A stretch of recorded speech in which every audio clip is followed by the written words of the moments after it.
Hello dear student, स्वागत है आप लोग के प्यारे से यूट्यूब चैनल पे physics bye Sanjay sir classes में। तो देखिए, आज हम लोग पढ़ेंगे चैप्टर 2 का नेक्स्ट टॉपिक। पिछले क्लास में हम लोग परागकण का पूरा डिटेलिंग पढ़ लिए हैं। आज पढ़ना हम लोग का स्त्री केसर। तो देखिए, स्त्री केसर क्या होता है।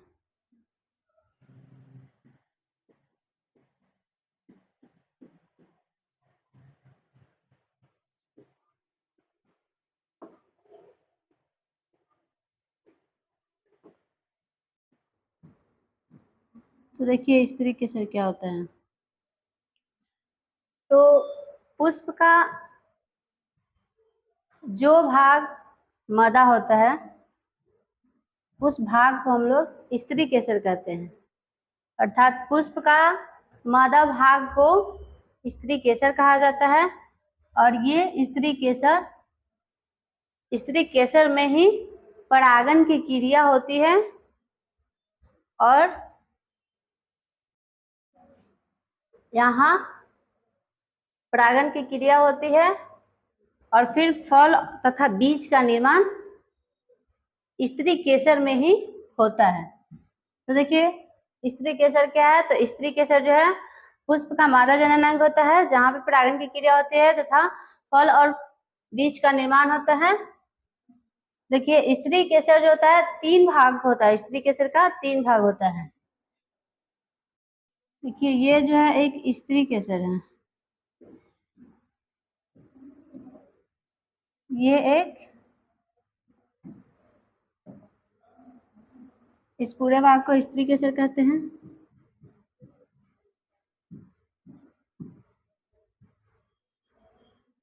स्त्री केसर कहते हैं। और इसका जो ये नीचे का भाग जो फूला हुआ भाग होता है, देखिए ये जो फूला हुआ भाग है इसको अंडाशय कहा जाता है। अंडाशय कहा जाता है तथा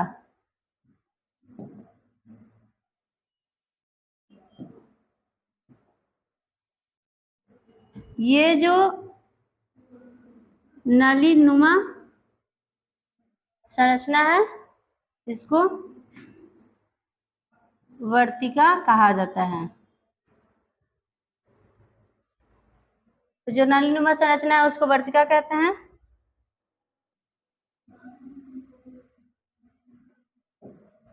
और ये वर्तिका के ऊपर जो एक घुंडी की तरह होता है, घुंडी नुमा होता है, उसको हम लोग वर्तिकाग्र कहते हैं।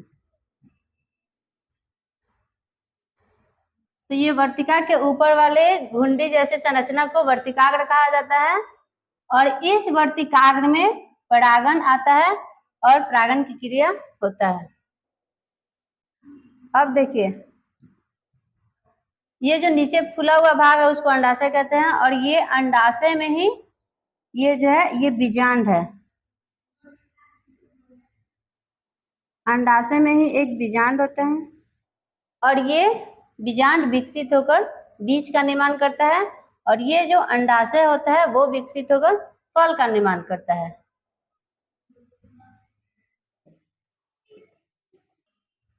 अब ये बीजांड में इस भाग पे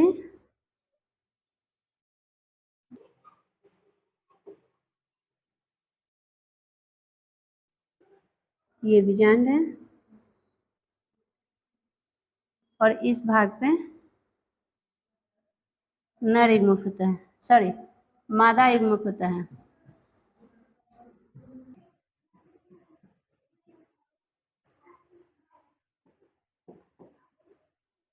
तो इस भाग को हम लोग देखते हैं, ये एक मादा युग्मक है।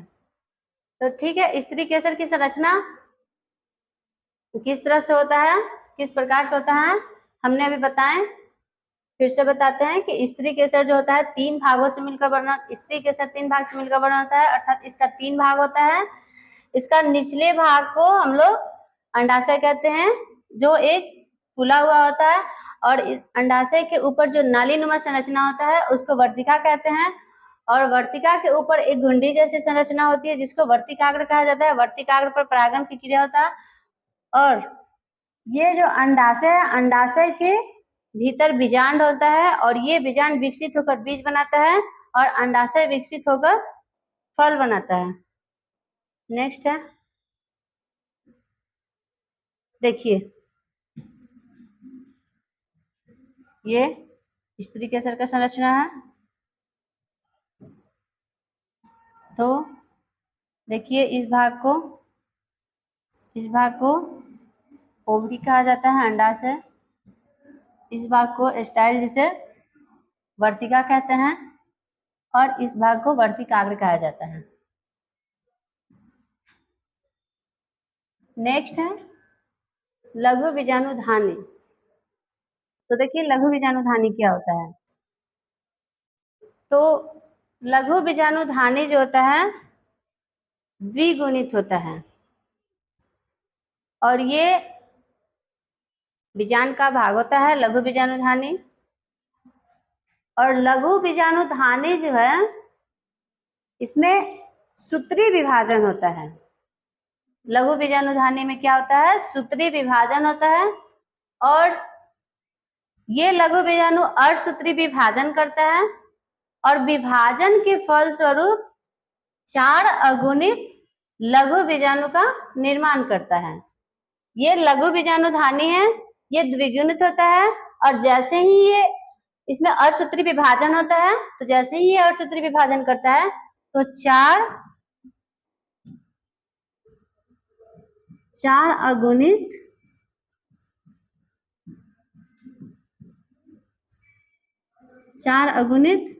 गुरु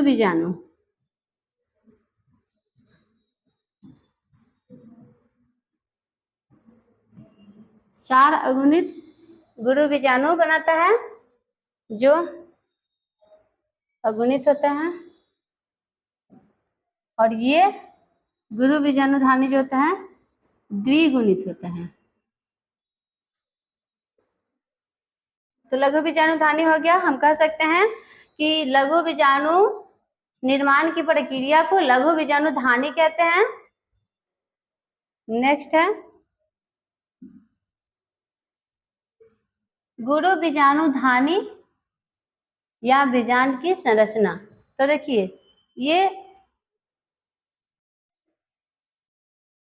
ये जो गुरु बीजाणुधानी है इसको हम लोग बीजांड भी कहते हैं, मतलब बीजांड को ही लघु बीजाणुधानी कहा जाता है। तो इसकी संरचना देखिए,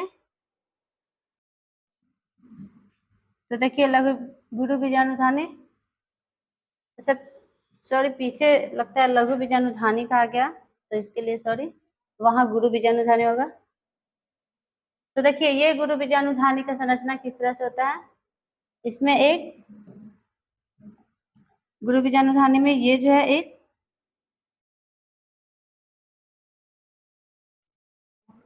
ठीक, और इसका 2 आवरण होता है।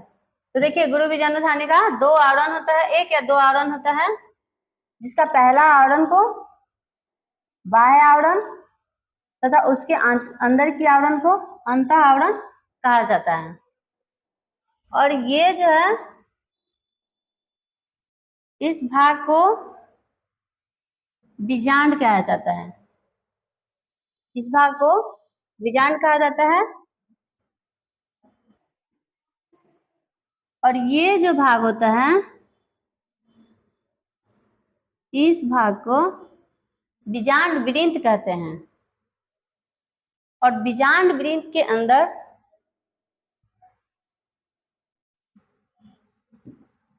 जो ये यहाँ इस भाग को हम लोग निभाग कहते हैं।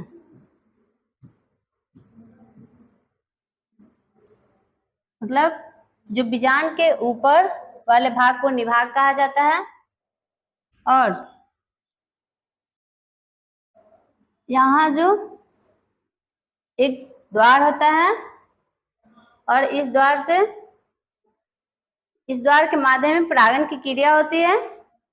परागण इसी द्वार के माध्यम से प्रवेश करता है ये बीजांड में, तो इसको हम लोग बीजांड द्वार कहते हैं।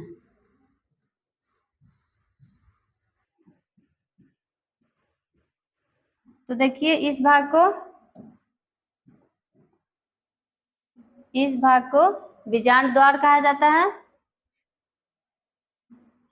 और बीजांड द्वार के ठीक सामने ऊपर, बीजांड द्वार के ठीक सामने ऊपरी भाग को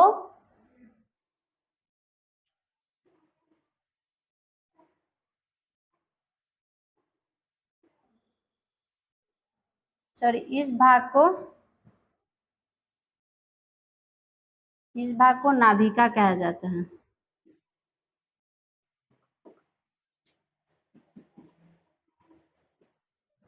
इस भाग को नाभिका कहा जाता है। जब बीजांड वृंत के ऊपरी भाग को नाभिका कहा जाता है। और जो बीजांड द्वार के ठीक सामने ऊपर वाले भाग को निभाग कहा जाता है।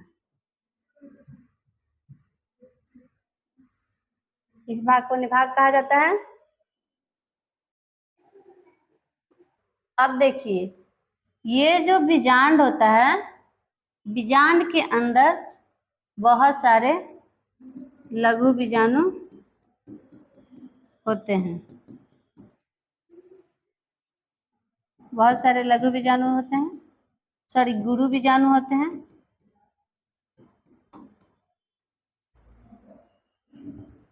और ये गुरु बीजाणु विकसित होकर, ये गुरु बीजाणु जो है विकसित होकर युग्मक बनाता है।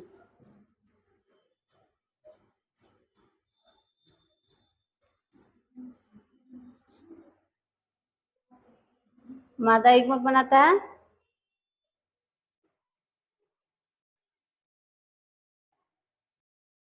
और इस प्रकार से भ्रूण कोश का निर्माण होता है।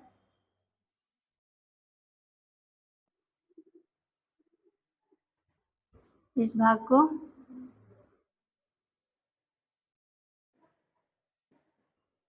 भ्रूण कोश कहते हैं। तो देखिए गुरु बीजाणु धानी की संरचना, इसमें एक बीजांडकाय होता है। बीजांडकाय का 2 आवरण होता है, जिसके बाहरी आवरण को बाह्य आवरण और आंतरिक आवरण को अंतः आवरण कहा जाता है। फिर ये जो भाग होता है, इस भाग को हम लोग बीजांड वृंत कहते हैं। बीजांड वृंत के ऊपरी भाग को नाभिका कहा जाता है। और यहाँ एक द्वार होता है, इस भाग पे द्वार होता है जिसे बीजांड द्वार कहते हैं। और बीजांड द्वार के ठीक सामने ऊपरी भाग को निभाग कहा जाता है। और ये जो बीजांडकाय होता है उसके अंदर बहुत सारे गुरु बीजाणु धानी होता है, गुरु बीजाणु होता है। और ये भ्रूण कोश का, यही गुरु बीजाणु जो है भ्रूण कोश बनाता है। ये जो होता है भ्रूण कोश बनाता है।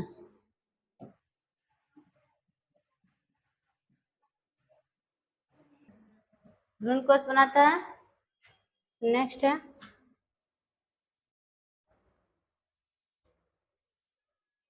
अब देखिए, अब बीजांड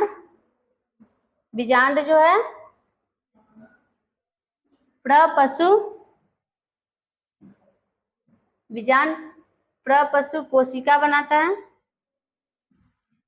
और ये प्रपशु कोशिका विभाजन करता है। और प्रपशु कोशिका जो है द्विगुणित होता है। और ये प्रपशु कोशिका का विभाजन होता है सूत्री विभाजन। और ये 2 प्रकार की कोशिका बनाता है, जिसमें से पहला है प्राथमिक भीतीय कोशिका और नेक्स्ट है दूसरा प्राथमिक गुरु बीजाणु मातृ कोशिका। तो देखिए प्रपशु कोशिका विभाजन हुआ और 2 कोशिका का निर्माण किया, एक प्राथमिक भीतीय कोशिका और दूसरा प्राथमिक गुरु बीजाणु मातृ कोशिका। और ये दोनों कोशिका जो है द्विगुणित होता है।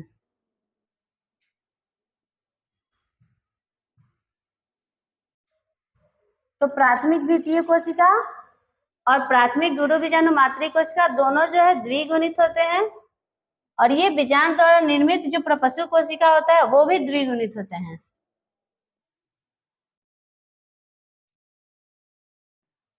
अब देखिए, ये जो प्राथमिक द्वितीय कोशिका है ये या तो विभाजन करता है या नहीं भी करता है। तो इसमें विभाजन हो भी सकता है और नहीं भी हो सकता है, लेकिन जो प्राथमिक गुरु बीजाणु कोशिका है वो विभाजित होता है, और विभाजित होता है तो देखिए प्राथमिक गुरु बीजाणु कोशिका विभाजित होकर 4 लघु बीजाणु का निर्माण करता है।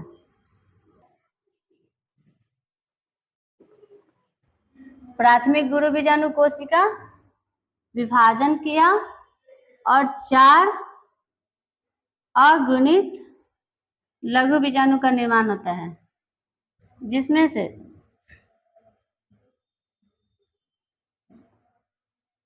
से ये 3 निष्क्रिय होता है, और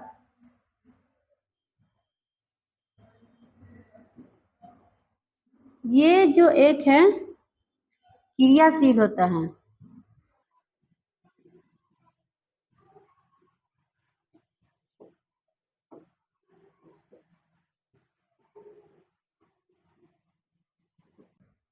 तो देखिए, जैसे ही गुरु बीजाणु मातृ कोशिका विभाजन होता है और उसमें अर्धसूत्री विभाजन होता है, विभाजन के फलस्वरूप 4 अगुणित गुरु बीजाणु का निर्माण करता है, और ये 4 अगुणित गुरु बीजाणु में आप देखिए यहाँ 3 जो होता है निष्क्रिय होता है, ये निष्क्रिय होता है, और एक जो होता है क्रियाशील होता है, और यही क्रियाशील गुरु बीजाणु विकसित होता है और भ्रूण पोष का निर्माण करता है। तो इसमें ये एक जो क्रियाशील गुरु बीजाणु है वही विकसित होकर भ्रूण पोष का निर्माण करता है। तो देखिए भ्रूण पोष का निर्माण कैसे होता है। तो इसमें पहले केंद्रक विभाजन होता है, उसके बाद कोशिका विभाजन होता है। तो देखिए केंद्रक विभाजन कैसे होता है। तो देखिए ये एक बीजांड है जिसमें 2 केंद्रक होता है, ठीक। इसमें विभाजन होता है, विभाजन के फलस्वरूप 2 से 4 केंद्रक बना,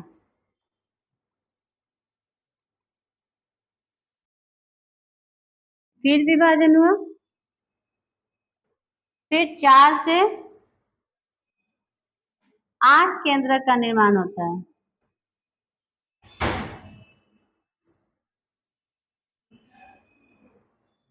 आठ केंद्रक का निर्माण होता है, फिर विभाजन होता है, और इसमें क्या होता है केंद्रक तो 8 ही होता है, लेकिन 3 ऊपर की साइड, 3 नीचे की साइड और 2 मध्य में होता है। तो देखिए किस प्रकार से केंद्रक विभाजन होता है। तो ये एक बीजांड होता है जिसमें पहले 2 केंद्रक होता है, और जैसे ही विभाजन होता है तो 2 से 4 केंद्रक होते हैं, फिर इसका विभाजन होता है तो इसमें 4 से 8 केंद्रक का निर्माण होता है, और उसके बाद वाले विभाजन में देखिए केंद्रक तो 8 होता है, केंद्रक 8 ही होता है, लेकिन 3 ऊपर, 3 नीचे और 2 मध्य में होता है। तो इस तरह से होता है भ्रूण कोश के निर्माण में केंद्रक विभाजन। अब ये तो केंद्रक विभाजन हो गया।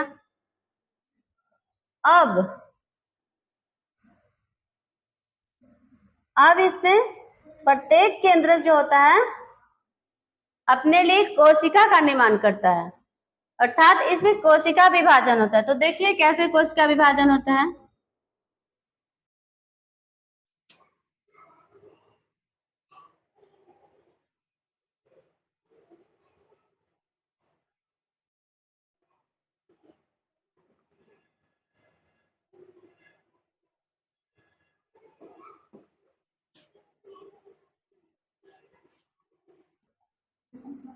तो देखिए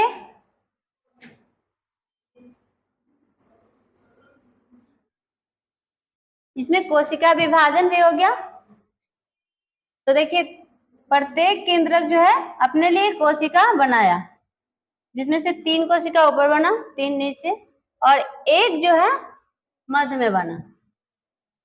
तो अब इसमें भ्रूण कोश के निर्माण केंद्रक विभाजन भी हो गया, कोशिका विभाजन भी हो गया। अब इससे एक क्वेश्चन आता है जो बहुत महत्वपूर्ण होता है, और वो क्वेश्चन क्या है?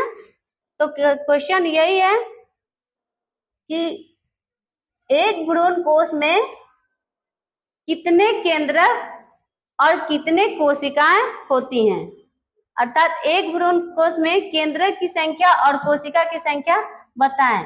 तो देखिए यहाँ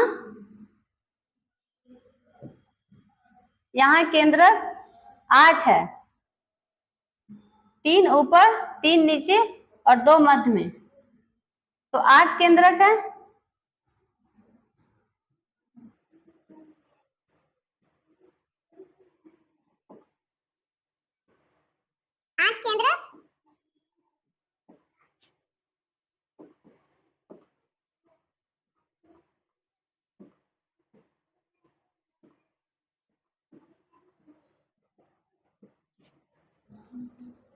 आठ केंद्र तथा 7 कोशिकाएं होती है।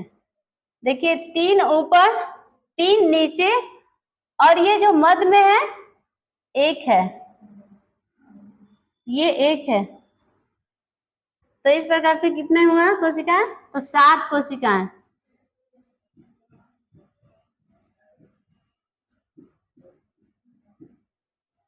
होता है। तो हम कह सकते हैं कि एक भ्रूण कोश में 8 केंद्र तथा 7 कोशिकाएं होती है। देखिए इसमें विभाजन हो रहा है, पहले 2 स्टेज में था, फिर केंद्र की संख्या 4 हो गए, फिर विभाजन हुआ और इसमें 8 हो गया। फिर ये तो केंद्रक विभाजन हुआ, जैसे ही उसके बाद कोशिका विभाजन होता है। तो देखिए यहाँ 3 कोशिका है, एक ये है, एक ये है और एक यहाँ। केंद्रक में 2 है, 3 ऊपर की साइड है,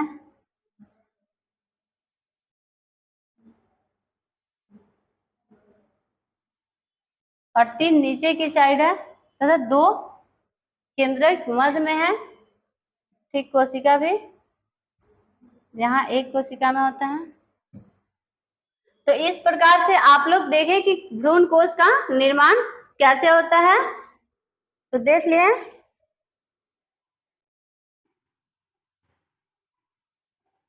तो देखिए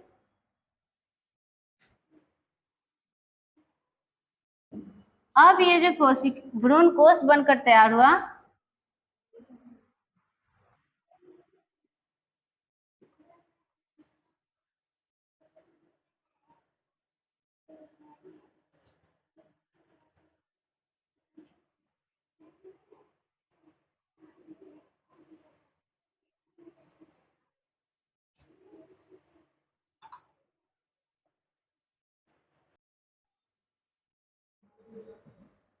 तो देखिए अब ये जो भ्रूण कोश पूर्ण रूप से बनकर तैयार हो गया है। ये क्या है? ये एक भ्रूण कोश है।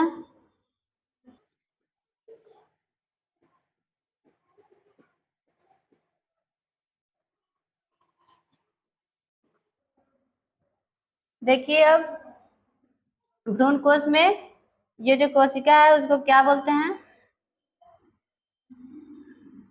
तो ये 3 कोशिका को हम लोग प्रतिमुख कोशिका कहते हैं।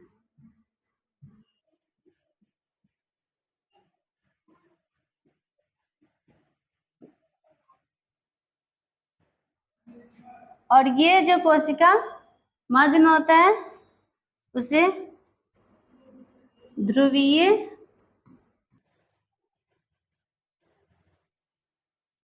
केंद्र कहा जाता है।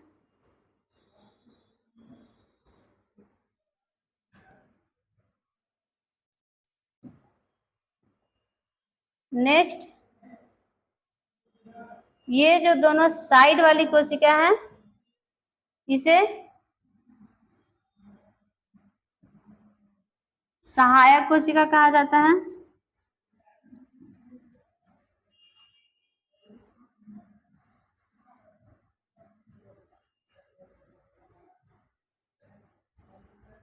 सहायक कोशिका कहा जाता है। साइड वाली ये दोनों कोशिका को सहायक कोशिका कहते हैं, सहायक कोशिका कहते हैं।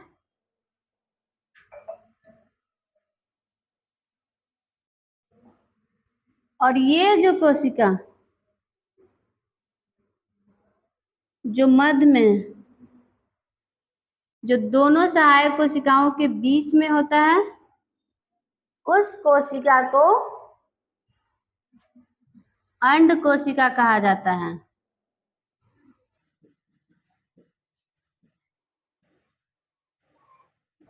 उस कोशिका को अंड कोशिका कहा जाता है और ये अंड कोशिका मादा युग्मक का निर्माण करता है।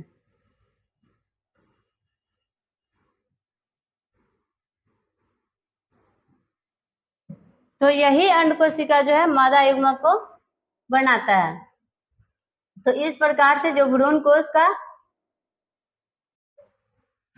निर्माण होता है और ये जो भी उसके अंदर भ्रूण कोश के संरचना में जो भी होता है परिवर्तन उस और जो भी कोशिका केंद्रक होते हैं उनका नाम है, तो सबका अलग अलग नाम है। देखिए ऊपर वाले 3 कोशिका को प्रतिमुख कोशिका कहते हैं, बीच वाले 2 जो केंद्रक होते हैं उसे ध्रुवीय केंद्रक कहते हैं और नीचे वाले में से 2 जो साइड वाले कोशिका होते हैं उन्हें सहायक कोशिका कहते हैं और ये जनन में सहायक करता है। और ठीक इसके मध्य वाले जो कोशिका होता है उसे अंड कोशिका कहते हैं और ये अंड कोशिका जो है 2 मादा युग्मक का निर्माण करता है, अर्थात ये मादा युग्मक का बनाता है। देखते हैं नेक्स्ट।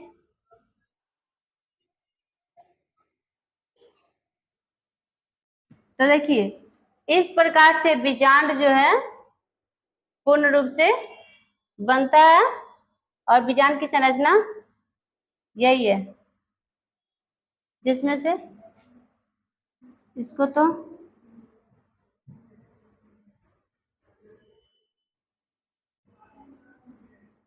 ध्रुवीय केंद्र कहते हैं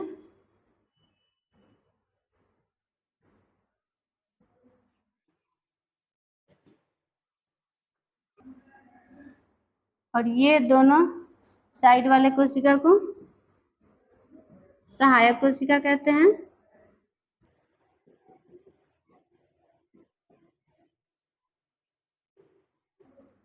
और ये जो कोशिका जो 2 सहायक कोशिकाओं के मध्य में पाया जाता है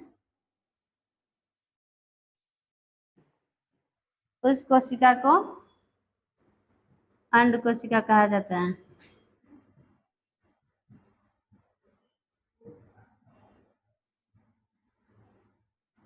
अंड कोशिका कहा जाता है और ये अंड कोशिका क्या बनाता है, मादा युग्मक।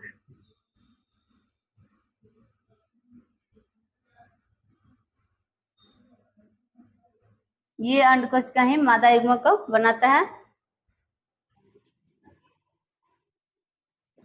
तो देखिए यहाँ ये बीजांड का संरचना है। तो बीजांड की संरचना को हम लोग कई तरह से बना सकते हैं, जिसमें से आप देख सकते हैं कि यहाँ बीजांड की संरचना को ये नीचे की साइड से बनाया गया उल्टा, और हम इसको ऊपर के साइड करके बनाया है। तो समझने के लिए हम लोग बीजांड को कई तरीके से बना सकते हैं। ठीक है, तो देखिए बीजांड को हम लोग कई तरह से बना सकते हैं। जैसे हमने बनाए थे, हमने ऐसे ऊपर के साइड से बनाए थे, लेकिन इस डायग्राम में देखिए इसको ऐसे उल्टे करके बनाया हुआ है। तो देखते हैं इसमें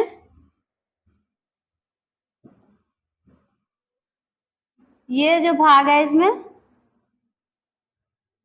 इस भाग को हम लोग ये बीजांडकाय कहते हैं। ये जो भाग है इस भाग को बीजांडकाय कहते हैं। और सॉरी, ये भाग जो होता है ये जो है एक भ्रूण कोश है, ठीक। और ये भ्रूण कोश के जो साइड वाले ये सब जो भाग हैं उसको हम लोग बीजांडकाय कहते हैं। तो देखिए, इस भाग को हम लोग भ्रूण कोश कहते हैं और भ्रूण कोश के जो चारों तरफ का भाग होता है इसको हम लोग बीजांडकाय कहते हैं। और इस भाग को, जो ये भाग है इसको हम लोग हाइलम कहते हैं। हाइलम या नाभिका कहा जाता है। और इस भाग को बीजांड द्वार कहा जाता है। यहाँ एक देख सकते हैं, यहाँ एक द्वार है, द्वार बना हुआ है जिससे आकर परागण प्रवेश करता है, तो इसे हम लोग बीजांड द्वार कहते हैं। और बीजांड द्वार का ठीक सामने वाले ऊपर के भाग को निभागीय शिरा या कैलेजल शिरा कहा जाता है। इसे निभागीय भी कहा जाता है। और ये भाग जो होता है बीजांड द्वार और हाइलम के बीच में जो भाग है इसको फर्निकल या बीजांड वृंत कहा जाता है। और इस भाग को बीजांड द्वारीय शिरा कहा जाता है। और बीजांड द्वार के बाद वाले जो भाग होता है उसको बीजांड द्वारीय शिरा कहा जाता है। तो आप लोग देखिए, यहाँ एक बीजांड का पूर्ण रूप से बने हुए बीजांड का ये संरचना है जिसमें एक हाइलम, बीजांड द्वार, बीजांड द्वारी शिरा, बाह्य आवरण, देखिए ये बाह्य आवरण है, ये अंत आवरण है, बीजांडकाय, भ्रूण कोश उपस्थित है। तो यहाँ ये एक संरचना है जो भ्रूण कोश का है। तो ठीक है दोस्तों, आज के लिए इतना ही, मिलते हैं नेक्स्ट क्लास में। धन्यवाद।